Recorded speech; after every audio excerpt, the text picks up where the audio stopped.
que é que houve com o conceito de remuneração e rendimentos dos dependentes dos militares? Qual foi a estratégia da Lei 13.954 e do Decreto 10.651 para reduzir o número de dependentes possíveis para cada militar? Reduzindo o número de dependentes, eu tenho menos pessoas utilizando o FUSEX, o FUNSA e o FUSMA. É isso que você vai ver aqui no vídeo de hoje. Pode rodar a vinheta?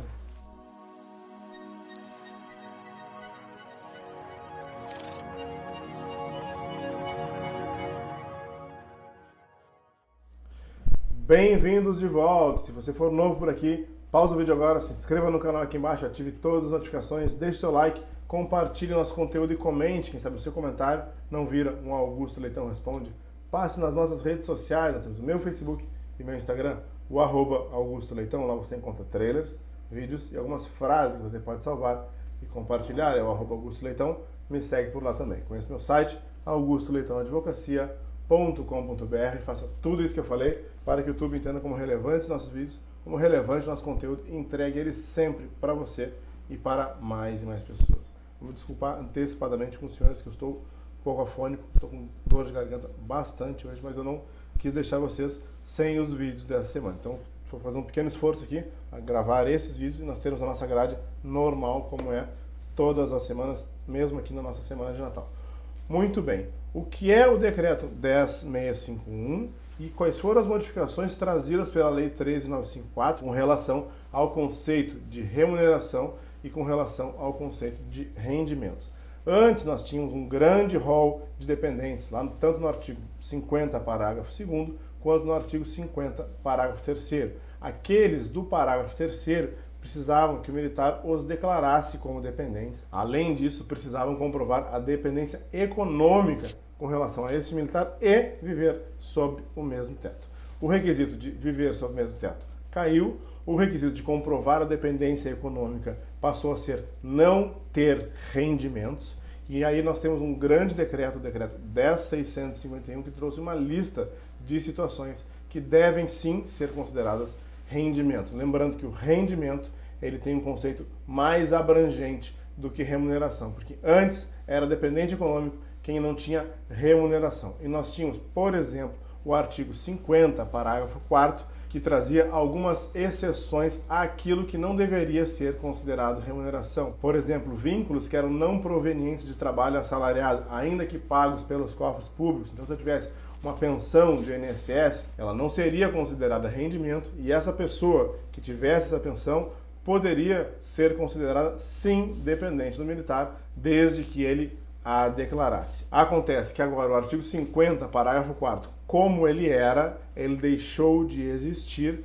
e agora em seu lugar, por decreto, nós temos uma lista de rendimentos. E aí foi mudado lá no artigo 50, parágrafo 3º, precisa o militar declarar estes dependentes e eles não podem ter rendimentos. E aí vem um decreto e complementa essa norma dizendo o que é considerado rendimento. E é isso que diz o decreto 10.651, vou ver aqui rapidamente com vocês. Então, primeiro ponto, quem precisa se preocupar com isso para comprovar a sua dependência em relação ao militar são aqueles lá listados no artigo 50, parágrafo 3º, que é filho e filha de 21 a 24 anos, pai e mãe do militar, tutelado e curatelado. Essas pessoas, além disso, vão ter que comprovar que não possuem rendimentos. E a lista a gente vai ver já já. Então, primeiro ponto, o que é considerado rendimento? A renda, os proventos de qualquer natureza, inclusive salários, pensões, aluguéis, bolsas de estudos ou pesquisas que importem contraprestação de serviços ou pensões especiais de ex-combatente. Então, assim, se a pessoa recebe aluguel, eu não posso mais dizer que ela não tem nenhum tipo de rendimento. Se a pessoa recebe uma pensão de ex-combatente, ela tem, de acordo com o decreto, rendimento. Então, ela não vai poder ser considerada dependente daquele militar. No caso dos jovens aí, de 21 a 24 anos, que trabalham e recebem bolsa, se há contraprestação pelo valor da bolsa, então isso sim será considerado como seu rendimento e ele não poderá ser considerado dependente daquele militar para poder utilizar o FUSEX, o FUNSA ou o FUSMA. Além dessa lista, nós temos o inciso 2 do artigo 1º que diz que os ganhos de capital tributáveis pela legislação do imposto de renda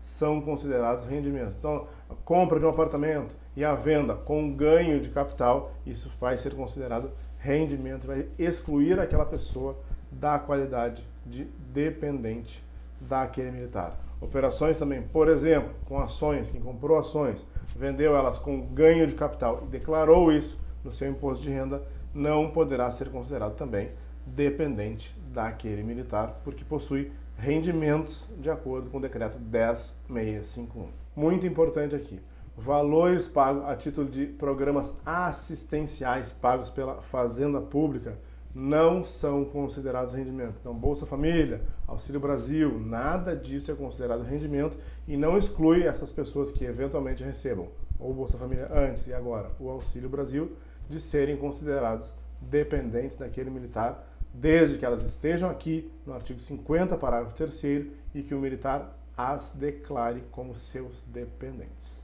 Também auxílios pagos aos filhos, mesada, ou uma bolsa de estudos que esse menor de 21 a 24 anos receba e que não haja contraprestação de trabalho, ele receba somente a bolsa, ela não será considerada rendimento. O artigo 2º nos diz que é possível que haja regulamentação desse decreto, possivelmente por uma portaria ou por uma instrução normativa de cada força, mas nós temos que ficar muito atentos, porque o decreto 10.651 já foi bem amplo, já trouxe muitas hipóteses de tudo que é considerado rendimento. Temos que cuidar para que não haja uma portaria nova e que inove e traga novas possibilidades que não estão aqui no decreto. Estaremos de olho nessa portaria se ela vier. Se você for novo por aqui, pausa o vídeo agora, se inscreve no canal aqui embaixo, ative todas as notificações, deixe seu like, compartilhe nosso conteúdo e comente, quem sabe seu comentário não vira um Augusto Leitão Responde.